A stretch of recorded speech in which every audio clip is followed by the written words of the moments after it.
This is Mark Lozelle and you're watching Sport and Acons. Okay, so over the past day or so, I've been getting quite a lot of messages on Instagram and Twitter, and of course here on YouTube, have I seen the images of Anthony Joshua training with, say, Virgil Hunter, training with Eddy Reynoso, things like that. What does it mean? What do I think that it means? Could he be changing trainers? Could he be adding them to his team? What's my thoughts on it? So I thought I'd spend a little bit of time just talking about that. Now, I know some of you have mentioned it, that I did a video about a day or two after he lost to Alexander Usyk. And one of the things that I said was that following his loss, spend a bit of time, have like a bit of a break, recuperate if you like.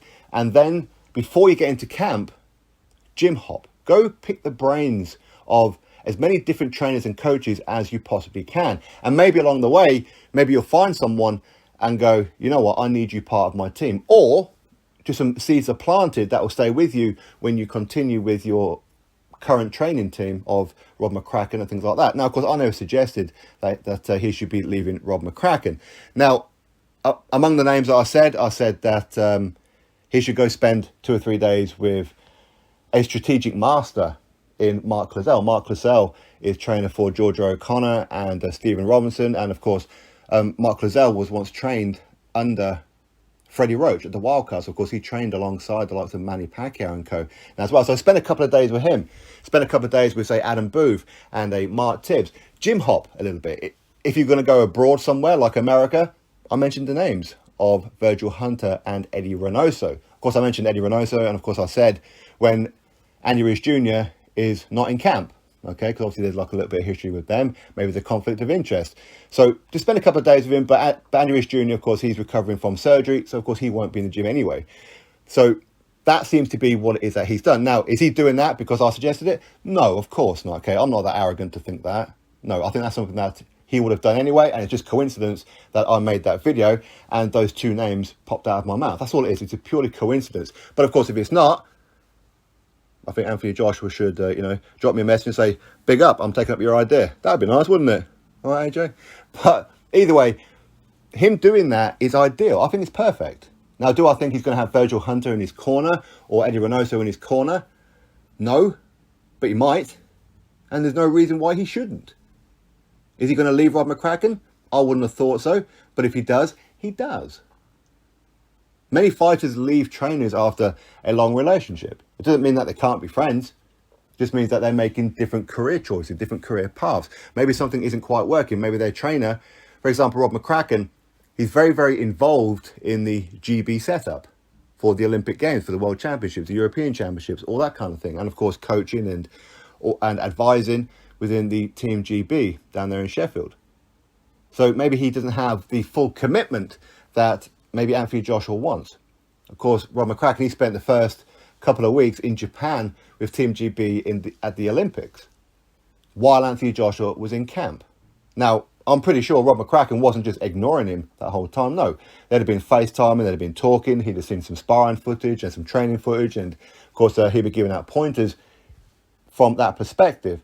But maybe Anthony Joshua is kind of at that position when I need you every single day. And if you can't do that, then I need to find somebody else. Maybe that's his way. Maybe. Or maybe not. Maybe he's just using it as a way to literally pick the brains, which is what I said. Pick the brains of different trainers. And if you go to enough trainers' gyms, you're going to start to pick up things that maybe 3, 4, 5 of them are saying the same thing. And if some of them are saying the same thing, then it's got to be right, hasn't it? It's one thing saying, I don't know, Virgil Hunter saying that this should be your tactics and this is what you should do in the rematch. And then Eddy Reynoso saying, well, this is your tactics and this is what you should do in the rematch. And they're both totally different. Well, that's not really what you need, is it? Okay, you need to be seeing several different trainers and seeing who says very, very similar. And maybe along the way, maybe he could see that maybe, you know what, I need Mark Lozelle in my team for this fight. Not as main coach, or maybe yes as main coach. Maybe I need Adam Booth. Maybe I need Mark Tibbs. Maybe I need Virgil Hunter. Maybe I need Eddy Reynoso. Maybe I need Buddy McGirt. Maybe I need whoever. This is all the decisions, and it's very, very critical that he gets this right, which is why I suggested that he gym hops to as many different gyms as possible. But again, let's not forget as well with Virgil Hunter, For me, I don't think Virgil Hunter will be the ideal trainer, not at all. And listen, he's done a fantastic job with Andre Ward, and he's done a great job with some other fighters. And of course, currently he's training Joshua Buatsi out there in America. Anthony Joshua manages Joshua Buatsi. So that's probably just him making a flying visit. And while I'm there, let's do a little bit of a workout. Let's do a little bit of training. Let's do a little bit of bag work, a little bit of pads. Let me pick your brains while I'm here. What's your thoughts on it all? What's your thoughts on my fight with Alexander Usyk? What's your thoughts on maybe what I need to do for the rematch to get the win? Ain't nothing wrong with that. And that's the kind of thing that I hear Anthony Joshua does do. When I spoke with, say, Jordan Reynolds, I've spoken to Tommy Hodgson, spoke to George O'Connor, and quite a few people who, of course, have been part and in and around the Team GB setup.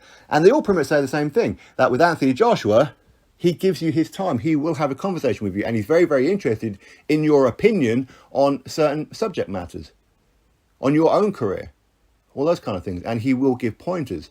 He's a very, very engaging kind of person. So him gym hopping is absolutely perfect. But again, with a lot of people saying, oh, I think Anthony Joshua watched your video. I mean, he may have done, but is he going to listen to me? No, of course not. I mean, I've never spoken to Anthony Joshua. I've spoken to people in his team who did promise me interviews and everything, and then ultimately let me down, which is why I don't even ask anymore.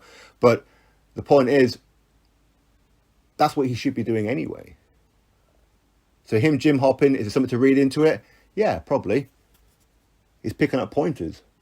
Okay, he's picking up people who have experience, people who have been there, people who have fresh minds on it all, people who have neutral minds on it all.